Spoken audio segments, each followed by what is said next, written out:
matin donc pour la journée spéciale de montée donc des couleurs de la Confédération AES. Je vous souhaite à tous un très bon mois de mars, un bon mois de Ramadan et une très bonne semaine.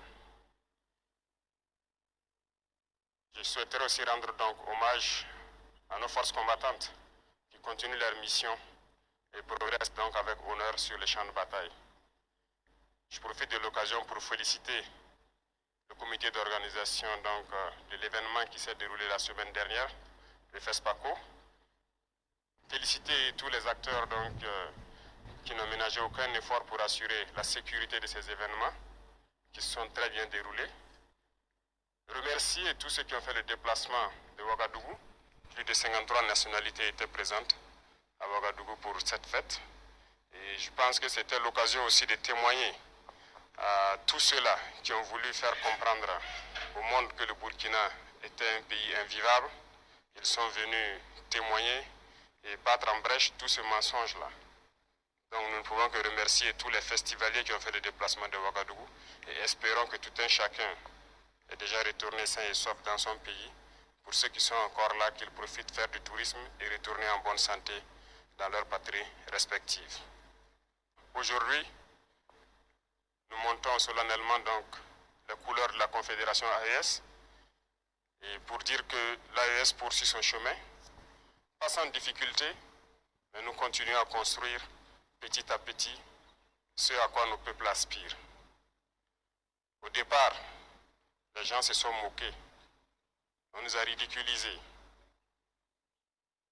parce que 3 pays, pour eux pauvres, qui s'unissent, ça n'aboutirait à rien. Mais nous avons continué notre chemin et aujourd'hui, je pense qu'ils se rendent compte à l'évidence que nous sommes en train de réussir quelque chose que certains ne souhaitent pas voir, mais que certains aussi n'ont pas réussi à faire. C'est ainsi, lorsque vous essayez donc de casser les codes pour révolutionner votre vie, les gens vont toujours vous voir en ridicule. Ils se moqueront de vous. Mais finalement, ils se rendront compte que vous avez raison. Je pense qu'aujourd'hui, en regardant la géopolitique internationale et même sous-régionale, pour ceux qui sont éclairés, ils comprendront que l'AES a eu raison d'emprunter cet itinéraire. Pour ceux qui ne veulent pas se réveiller, nous ne pouvons rien faire pour eux. Ils resteront toujours dans leur sommeil, mais nous continuerons à évoluer.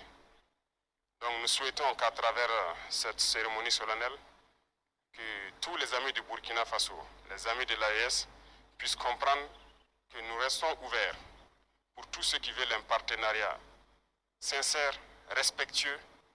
L'AES sera donc la terre d'accueil et nous pourrons collaborer.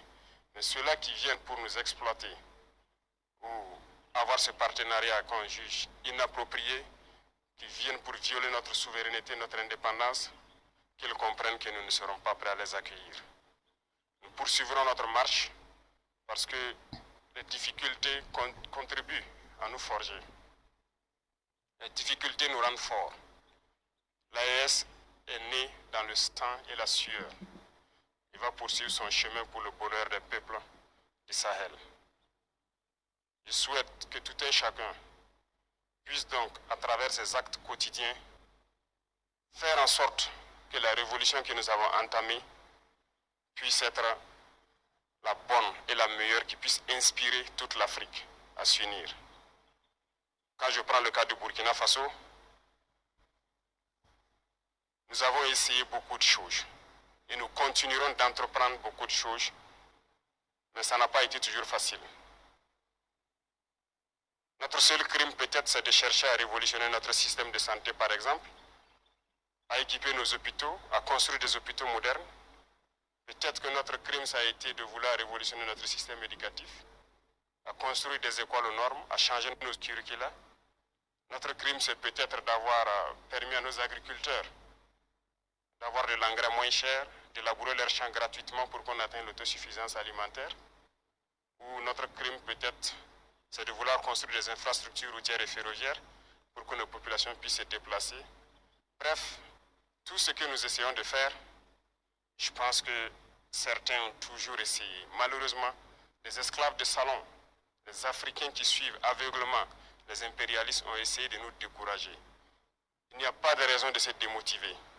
Parce que l'histoire nous a toujours donné raison et l'histoire continuera de nous donner raison. Aujourd'hui, sur notre sol poussent tellement de choses. Lorsque nous avons annoncé au départ que nous avons voulu nous lancer dans cette agriculture, ils nous ont pris pour des fous.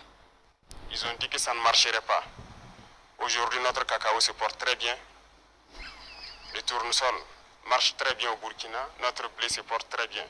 Bref, il y a tellement de spéculations que nous avons essayé, mais on a essayé de nous décourager. Et je souhaite que vous ne puissiez jamais être découragés dans vos tâches quotidiennes pour révolutionner vos vies. Et ça doit être ainsi pour tout le monde, et pour dire que l'Afrique doit comprendre que nous avons le potentiel pour être autosuffisant, pour être indépendant, pour être souverain. Cette bataille va continuer au sein de l'AES et nous continuerons à nous donner la main, à nous unir. Vive l'Afrique unie et prospère. Vive le Sahel uni, libre, en paix et prospère. Vive le Burkina Faso. Que Dieu bénisse notre patrie. La patrie ou la mort, nous vaincrons.